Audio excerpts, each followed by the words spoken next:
Today's News Talk, TNT Radio. And we are back. Ya regresamos on the Roy Morich Show, talking to Weezy of the What is Truth podcast. Check it out and find them on Twitter at What Truth Pod, like Pod. And before we continue chatting about I'm a cameraman. I saw you as well. You got more copyright strikes from Sean Attwood or something?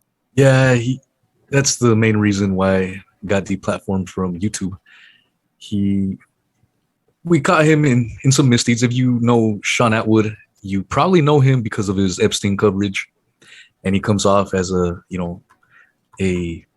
quiet, solemn guy, good guy. If that's all you know about him.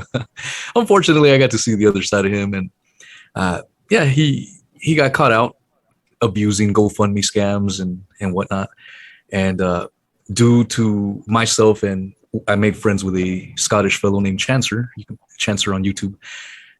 We both started covering him, and he started hitting us with copyright strikes. Our audience started getting larger and larger, and he's hit I don't even know how many at this point, about 7 or 8. I honestly don't even know what number we're on.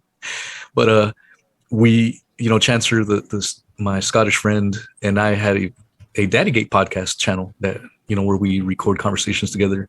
We have great rapport and everything, and we last made an episode in November of last year, and then I uploaded a clip because Chancer and I had a conversation last weekend, so I wanted to upload some clips to that channel, and I noticed Mr. Attwood hit us with another strike over an image.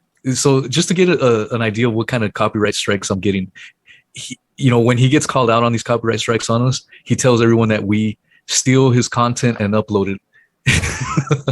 Which doesn't make sense. If we don't like the guy, why would we be ripping off his content and uploading? No, this is how I'm curious though.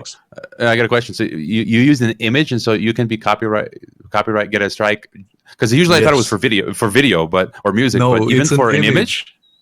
Yeah. So here's the funny thing is, he got in a scandalous affair with basically a prostitute. I interviewed the prostitute, and she, her and I were direct messaging, regarding the podcast and whatnot. She sent me a picture of her and Mr. Attwood, being affectionate, if you will. And she sent it to me, and she said, "You can use it for your thumbnail for our podcast." She gave me the authorization. He wrote on the copyright strike that I took it. It was a private photo of his, and I wasn't given permission.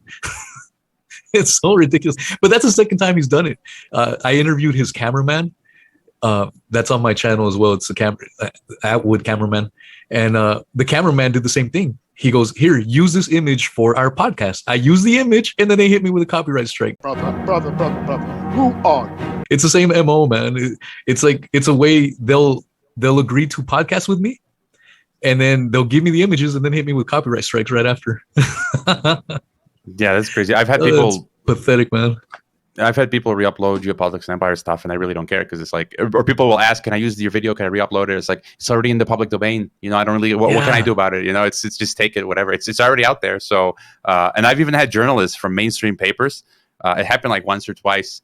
Ask if they could use a screenshot or something, because they were going to do a hit piece on my guests. One of them was, Piers Robinson, but they didn't even ask me. The Times just did a hit piece using a screenshot of my interview with him, calling him a conspiracy theorist. And there was a guy in the Netherlands, a journalist, did a hit piece on this guy in the Netherlands. And getting back to I'm a cameraman. Because our previous chat, we talked more in depth about your issue with Sean Attwood, and you've done videos on that, so people can check it out on What is Truth podcast, or go to our earlier TNT interview. But it was just interesting to see how the saga continues.